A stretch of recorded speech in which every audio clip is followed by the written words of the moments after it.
Welcome to another Maamar. We're learning the Mizgeres of Project Melukat. These Maamar are being learned l'schus l'nishmas, our beloved Shiur Cakiva Wagner. The Maamar we learned today is especially important. The Maamar Bila, Hamaves, Lanetzach, Toshchafei. The Rebbe said this Maamar on Tuesday. Parshas Dvarim was Hey Mנחem of Toshchafei, Hey of, in the middle of a week. And why did the Rebbe say a Maamar on Hey of Toshchafei? This is exactly 11 months after Vav Tishrei, when the Rebbe lost his mother, Rebbe Zechana. The Rebbe started saying Kaddish, and the conclusion of the Kaddish was in Hey Av. It was the Ibriyar that year, so this was 11 months. And the Rebbe said a special Maamar. The Maamar of Amaschal is Bila, Hamaves, Lanetzach, which is a pasuk in Yeshaya talking about the time of Geula when the concept of death will be completely eradicated, and the Eibusher will erase tears from a person's face. Now the Rebbe was Magia this Maamar years later in Tafshim Emches, in connection with his own wife, Rebbe Mushka's passing. It was Kunter's Chof Aleph Tevis Tafshim Emches, which is the Shloishim of the Rebbetzin, Rebbe Mushka, our Rebbetzin. So you can imagine the Maamar is very emotional. It touches very close to the Rebbe and to the Rebbe's family. And at the end of the Maamar, the Rebbe talks about the concept of Istalkus of Tzadikim and what the purpose is, and how ultimately, as long as we're in Golus, there's this concept of Misa and death, and we wait for Geula when this will be completely taken away from us. Ubemela, when we're being makdish as Maamar, l'schus Shiur Cakiva Wagner, it has special significance. The Nikud of our Maamar is the concept of death, the concept of a person passing away is bound to Galus. Death is connected to the idea of Tumah, where, as long as you're connected to Eibusher, that's Chayis, it's life, and it's everlasting. When you have the concept of Rav, negativity, that's why there's death. And the Rebbe basically teaches us how when Mashiach comes, the Yosef is going to be a tremendous Gila Lakus, a tremendous revelation of godliness. B'meila, there's not going to be place for any negativity, for any Rav, for any death. And the Rebbe is going to tell us very geshmak how the way to prepare for this time is in our own life to live already completely, so to speak, eradicating bad and living in a way of moyes bara, like a tzaddik gomer, where anything negative, at least in those moments, anything negative is completely upgefrekt. So the Maamar begins with the pasuk in Yeshaya, Bila, Hamaves, Lanatzach, u'mochavai lekim dim al kloponim. The pasuk means simply the Eibusher will take away death forever, for eternity, and he will wipe away tears from the face. Mochavai dim al kloponim. The Rebbe Marash is a Maamar with the same Maschal, and he explains the reason why when Mashiach comes will eradicate the concept of death. Simple reasons. Mashiach comes, the concept of tumah, of impurity, will leave, and because there won't be impurity, there also won't be death. What's the connection? So the Rebbe is going to explain here. Let's understand why the concept of death originally came to our world through the original sin, the Chet Tzadas. What does this basically mean? That the concept of death is very much related and connected to the original sin of Chet Tzadas. What's the connection? So the Rebbe is first going to give the simple beer, and then the next paragraph, Yeshleim, the Rebbe is going to give a tifra beer, the Rebbe's own chiddush, which is a very, very shmaka concept. But let's see simply. What actually essentially happened in the world through the sin of Chet Tzadas? And the answer is, Adam Harishain gained consciousness. In other words, he started being more aware of this good and this bad, and there's no good without bad, there's no bad without good, and because everything in the world became a big mishmash, therefore there's confusion, and therefore he was also embarrassed, right? Simply, he became embarrassed in the fact that he was naked. Before, he was oblivious to it. He was like an animal in the wild. He didn't. So what's the vart? It's not pshat, there was no negative in the world before the sin. Before that, there was clarity. In other words, it was very distinct and clear what's bad and what's good. You had everything was set up in a very organized form where the mother, which means the space of klippa, was lower than the place of kedusha. Kedusha is higher, it's superior. And there was a purpose of klippa as well. Like the Rebbe explains in other places, it was the Eibusher ultimately always had a kavanah in klippa to get rid of klippa, or it's explained in other places how the purpose of klippa before Chet Tzadas was only like a shomer lepri, which means just like a fruit has a shell, klippa was there to protect kedusha, but it was also there, and it was clear and distinct, and therefore there was no confusion, there was no mix-up.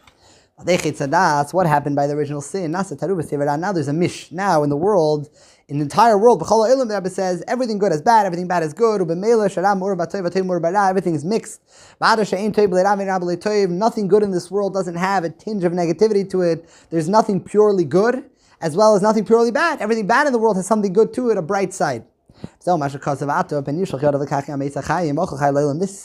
explains a very, very strange thing. The pasuk says the Eibusha was scared. Now, after you ate from the Eitz Hadas, now you're going to also eat from the Eitz HaChaim. And what's the problem? If you eat that tree, you're going to live forever.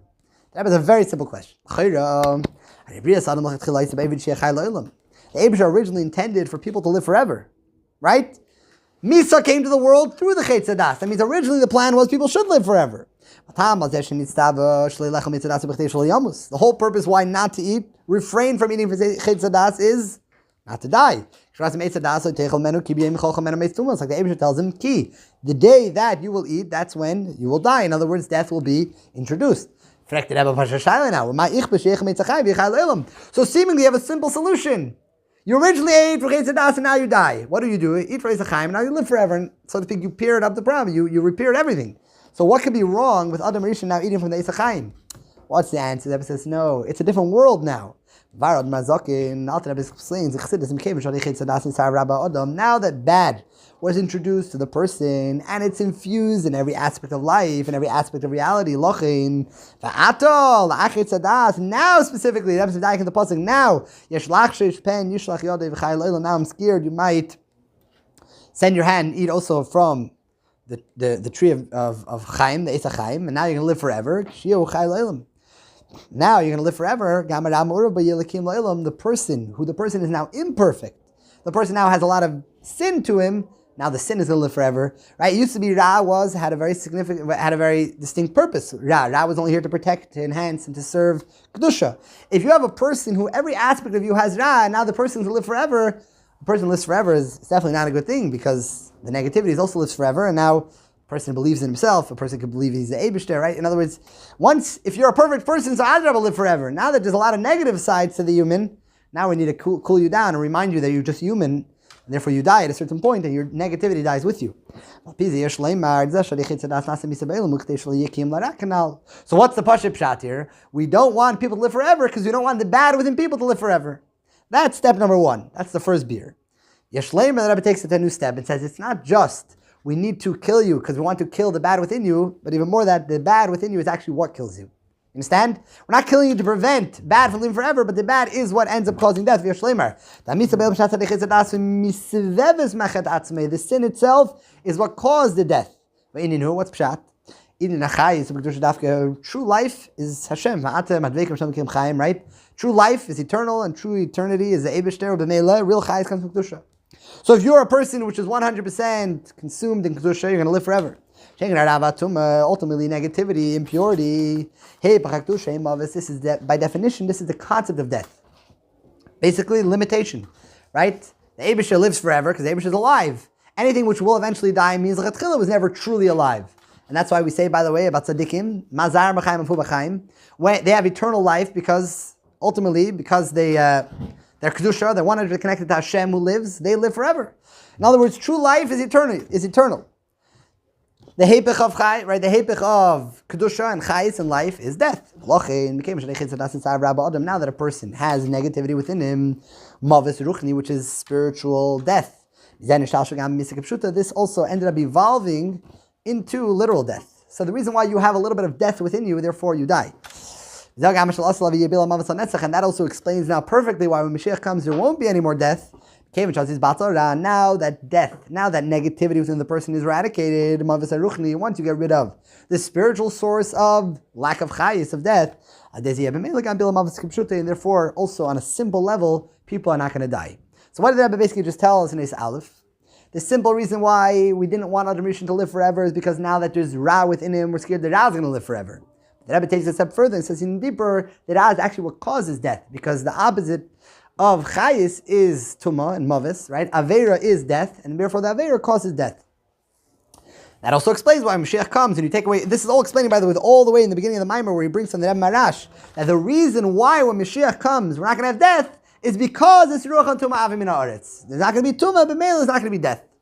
Now the Rebbe is going to just go on in his base to continue to explain Hagufe. What's talking Pshat Mashiach comes, there's not going to be any more negativity. What's going to happen? Are we going to fight it? Are we going to eradicate it? So the Rebbe is going to say very geschmack.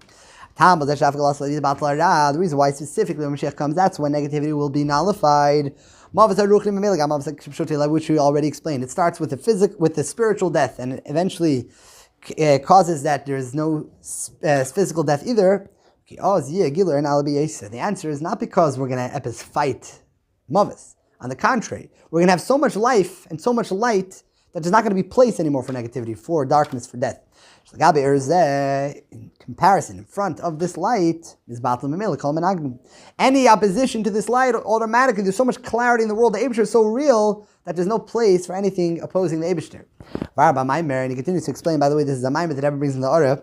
And Rebbe keeps on referring to this Maamar. It's Rafta Esribam from I think it's from the Rebbe Marash. It's earlier from the Orah. Rafta Esribam, it's a continuation of Tafresh Chavches. The Maamar that Rebbe Marash on this Maamar Rafta Esribam is where the Rebbe is constantly bringing from. Simple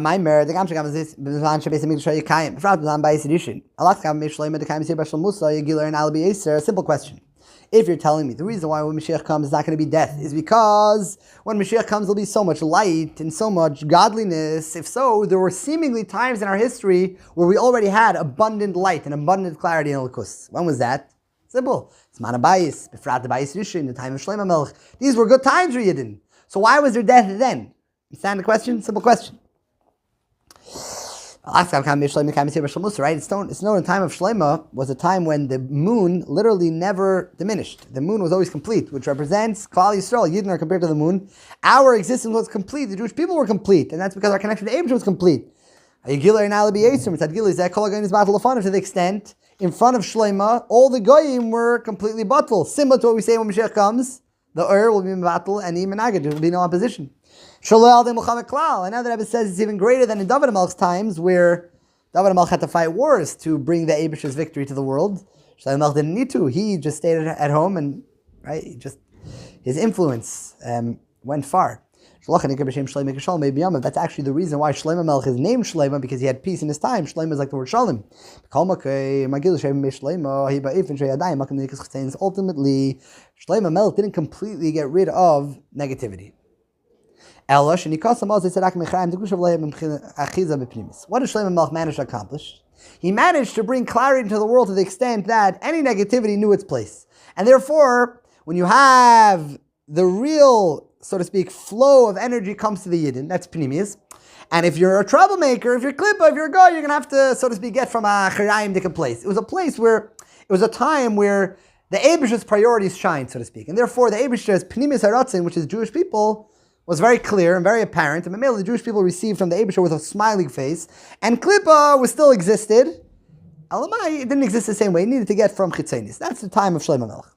V'shleimar, I was going to add here, the reason why in Shlomo's times there was still area for the Klippa to receive just in an indirect way, is going to be a very geshmaki. You see, how did the Goyim Taka nullify? What was the quality of their bittul?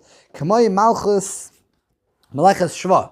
There was a queen of Shva, which Shva is a country in Africa which is very far away from Eretz Yisrael. And she came, it's a whole story in Malachim, where she came to visit Shlomo Melech. She brought tremendous gifts. And what was the concept here? Where Shlomo Melech's wisdom and glory, right? It says when she came, she said that she heard about your wisdom, and she heard it was amazing, and she didn't believe it. And then when she came, she realized it wasn't even half, right? In other words, all the Goyim, everyone knew about Shlomo Melech. It says about that time was Ishtach, Zgam, Zach, Zanasa. Yidden had the best time physically and spiritually. And the first base of Mikdash, of course, the miracles. So first of all, you have to understand how this bittul worked. When she was far away, she already heard about Shlomo Melech. She already got the influence. That made her come.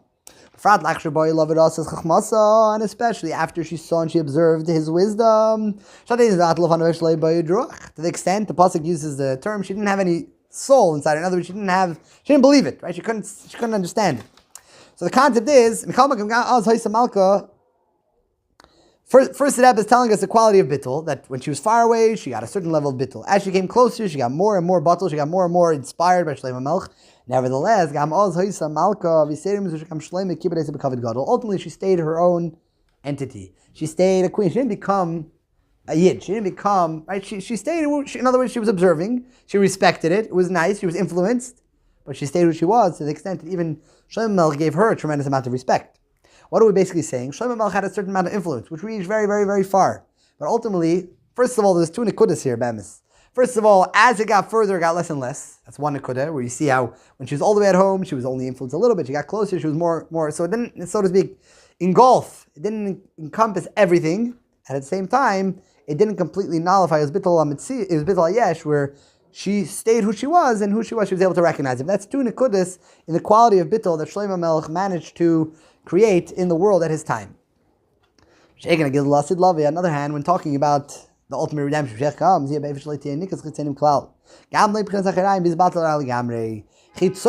anything which isn't the Eibish's kavanah pnimis, in other words, not Jewish people and not serving a Yid, not just won't they be able to receive their chayis, eventually they'll also be completely batal. Why? Because you don't get chayis, that's it, you cease to exist. Bila, Hamaves, Lanetzach, which is the concept of Netzach being completely eradicated. So the reason why in the time of Shlomo there was still death, we explained, death is totally in spiritual death, which is the lack of Gilul Lakus. Shlomo's times there was Gilul Lakus. Why was there still death? What's the answer? There's Gilul Lakus, but you can't compare it to Geula. Geula, it's going to be Gilul Lakus in a way that it's mamish mevatel, the identity of anything but it, and anything which isn't the Eibish's kavanah pnimis is not able to receive from it, even not in a way of chitzonis, even not in a roundabout way. Now the Rebbe is going to explain and give us some more terms of how exactly do you define the difference between Shlomo Melech's times and the Geula's times. That's how he's Gimel. Let's explain a little bit better. What indeed is the difference between the revelation in the time of Shlomo? That revelation still gave a place for chitzonim, still gave a place for klipa, and they were able to be yoinik, they were able to receive in a roundabout way to the Geula, where they won't be able to receive at all. Maamar as follows. And ultimately why in the time of Shlomo there was still klipa, and Mashiach comes, they'll all be eradicated. There's two avodas. The avodah called sur mirah, which means to get rid of negativity in your life. Oppress it. Make sure it doesn't play any role. Yeah, make sure it doesn't control you. And then there's something called moyes birah. Moyes birah is much deeper. Moyes birah is not an action. It's not a thing I do. I stay away from avedas. Moyes birah is a feeling. I cannot stand ra. I am basically a tzaddik, right? Alter Rebbe, sur mirah is avodah of a bein. Moyes birah is avodah of tzaddik. He explains. I get rid of it. I know that's what Eibishter wants from me, but I don't hate it. You can't expect me to hate it. Why should I hate it? This is beautiful. This is delicious, right? I follow the Eibishter's instruction, but Meila, I push it away. Ultimately, both of these people have no shaychus to ra. Both of these people are living in a perfect space, perfect place, a place of Gilul Lakus. Nevertheless, Nishar Etzli Adayin says ultimately ra still has a place. Why? I don't despise it. I still give it some justification, some legitimacy.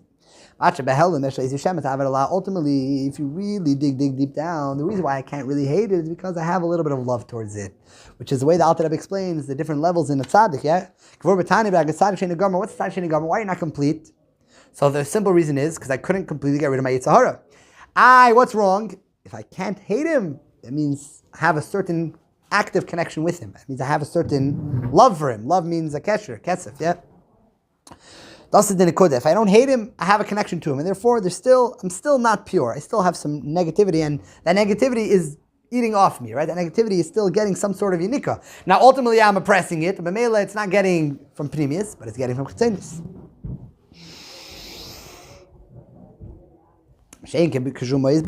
Ultimately, when you have a person who despises negativity, like the Alter Rebbe explained, he completely cannot, he himself, his own nature can't handle this ra. He vomits it, right? He can't digest it. In his reality, there is no ra. No ra can exist. So I don't have any active connection to this ra. This ra doesn't exist within my reality. I hate it and I am despised by it. That is the difference between a tzaddik and a bein. And that explains better what is the difference between Shlomo's times and time of Asalavi, where the Rebbe is going to basically tell us how, for all practical purposes, they were the same. In other words, if you look in the world, they were both Gilul Lakus, there's no negativity, all the goyim surrendered to Shlomo Melech, they're all paying tax, but ultimately, if you look a little deeper, there's a big difference. You're right, all the menagdim are getting rid of. Yeah, they're all out of here. They're all eliminated. Ultimately, even a person just a sur mirah and he's very careful about it, he doesn't incorporate any negativity in his life. There's still a place for the chitzonim that still exists to unchappen, because you still have that active connection. They're not going to be able to get it in the open way, because I'm not relating to it in an open way with a smile on my face, but from behind, through the back door, they can always grab a little. What's loss of love is similar to similar to a tzaddik who despises Ra. The Ra isn't part of his life in any way. There's no active connection. He doesn't give any place for it. What happens to something when it loses its source of energy and it can't even receive from because there's no way, it has nothing to do with my reality?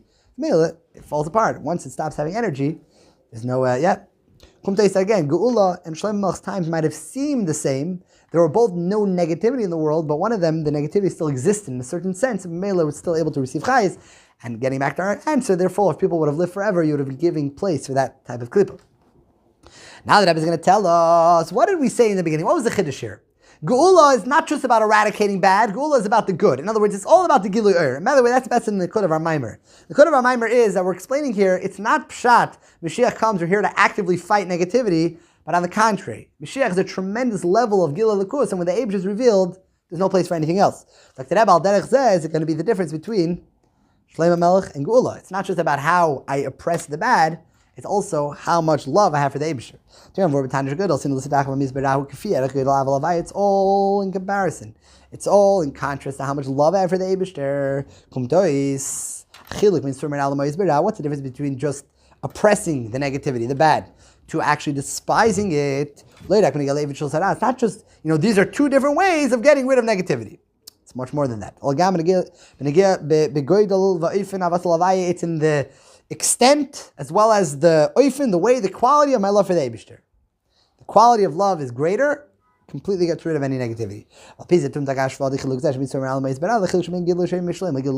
we'll understand even better how to compare Shlomo Melech's times to Surmira and Geula's times to Moyes Bera. How come? This concept, the difference between how to get rid of the Ra. Similar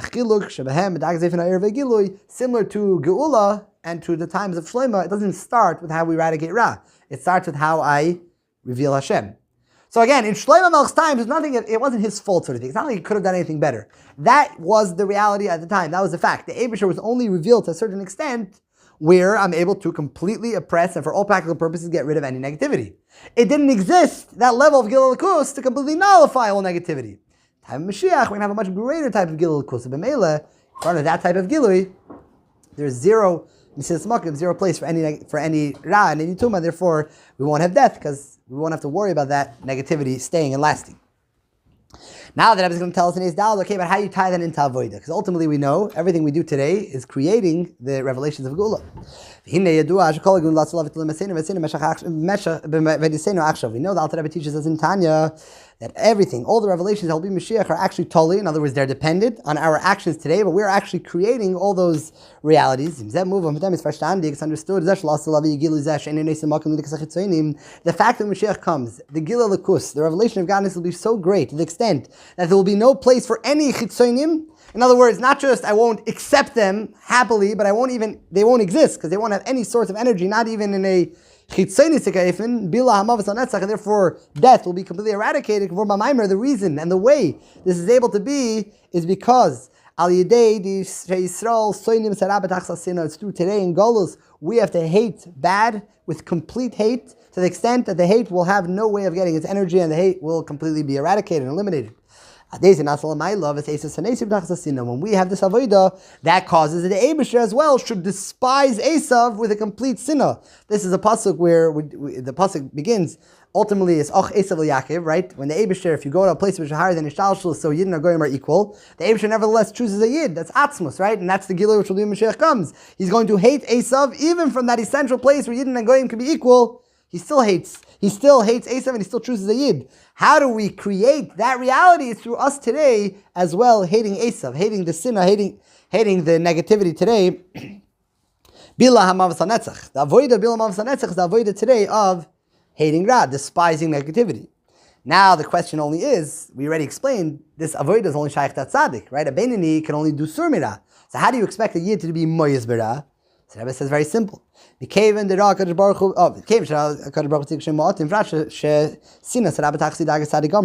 Eibusher did see, he knows us, right? He knows that ultimately tzaddikim are very few. And he knows that the hate to Ra, the complete hate, is only for those select few, those tzaddikim gemurim.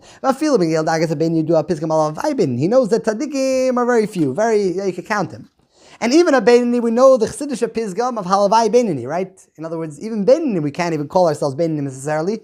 Halavai, if only. And by the way, this term Halavai Beinani actually comes from Tanya. The Alter Rebbe tells a person not to wish to be a tzaddik. Halavai, you're able to be a Beinani, right? Halavai she a Beinani.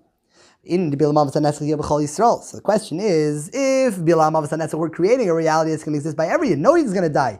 So how does every Yid create that if it is not something that's seemingly possible? So what's the answer? Move on. This avodah to completely despise negativity in its complete form.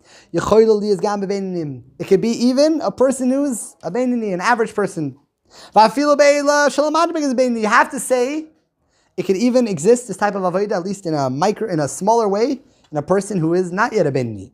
How do we know it needs to be? Very simple. It's a mathematical thing. We create revelations of Geula. The revelation of Geula is mius bira. It must be that we could be moyes bira somehow. It isn't just those few tzaddikim who are creating this reality.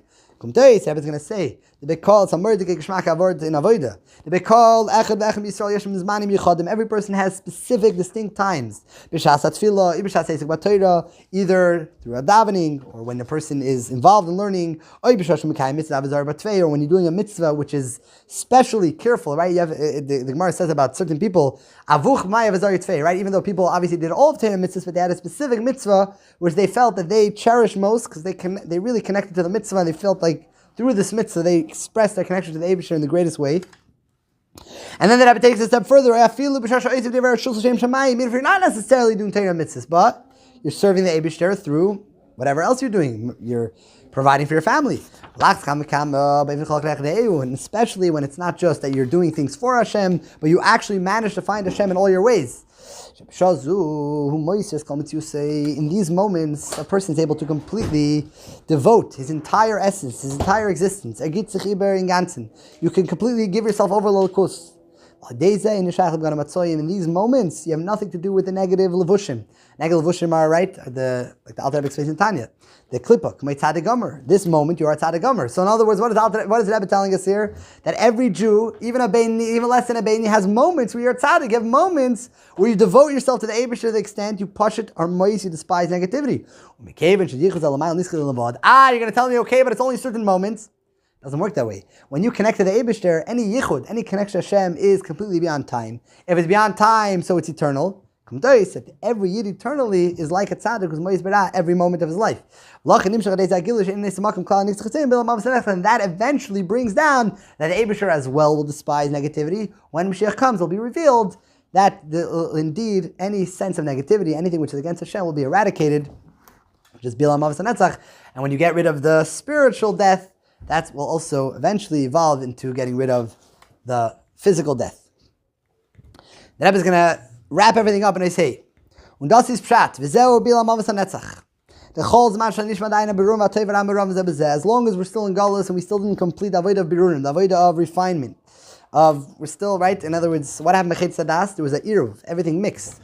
Everything good has bad and everything bad is good. And we're working today to bring out the good in everything. Like we explained, this is in our times when there's a lot of darkness, but even in the times of Beis HaMikdash, even in the time of Shlomo Melech, there was still that dakus tekera, right? That negativity where they obviously oppressed the bad, but they didn't despise the bad, right?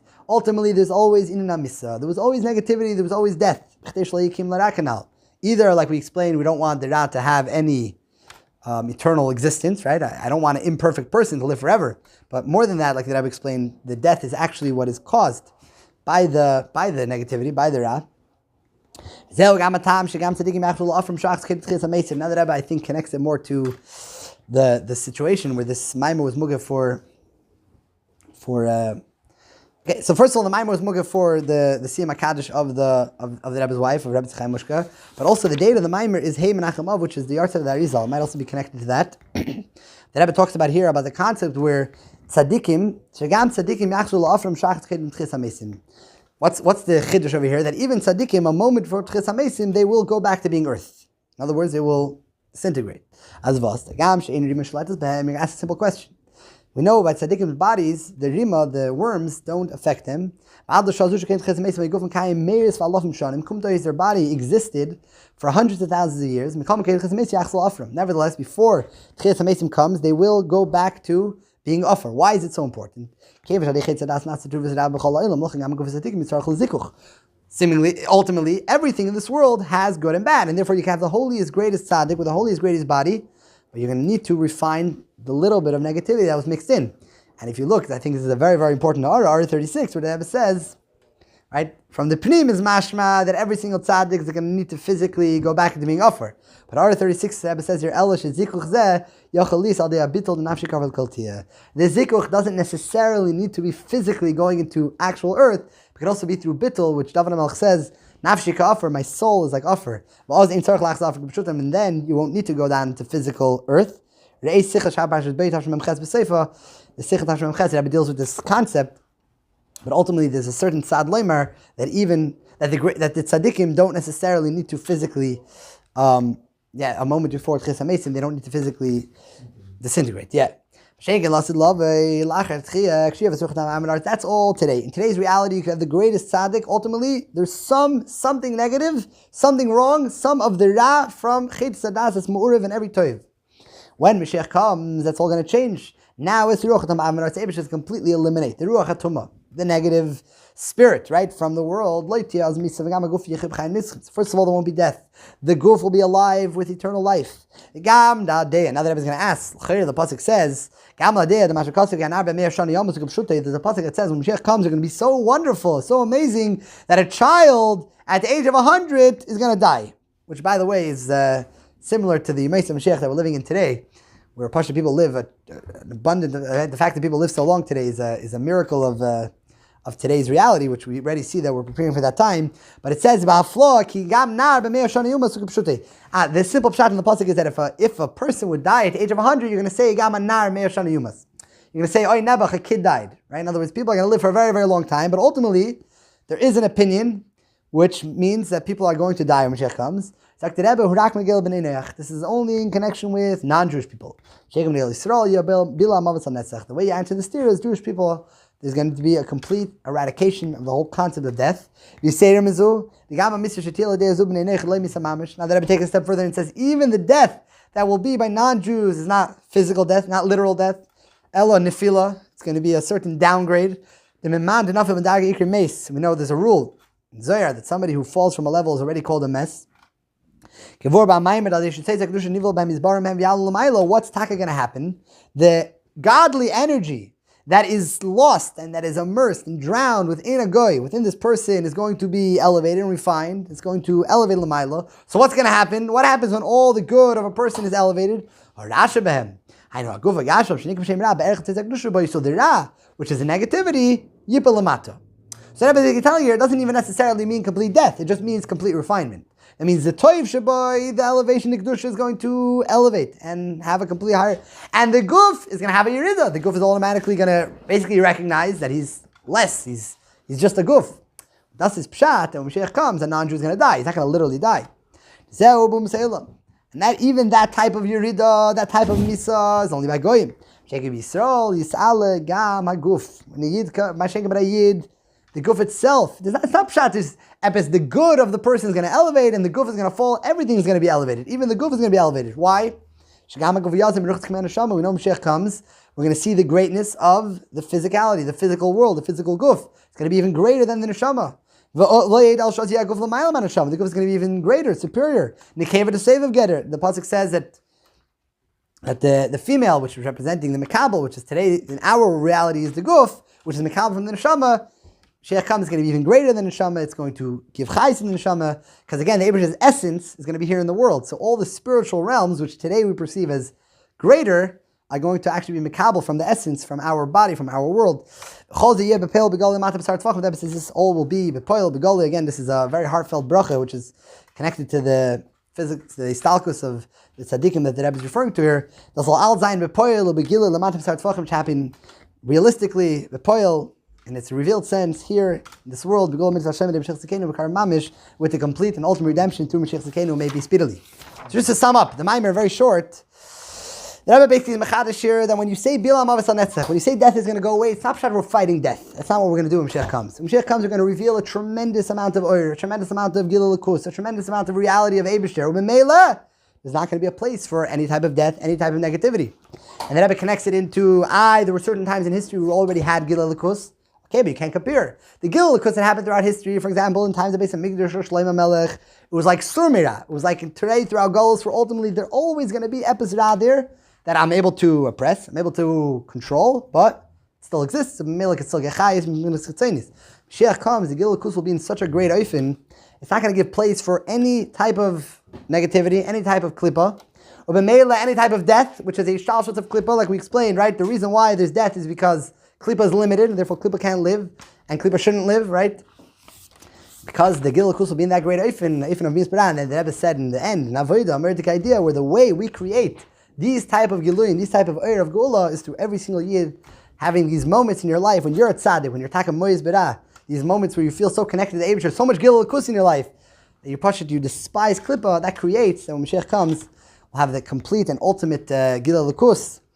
And obviously with the bracha at the end, it should taka be b'pel mamish right away. The tzaddikim should all come back and be with us. Yeah, have a wonderful day. Chaim.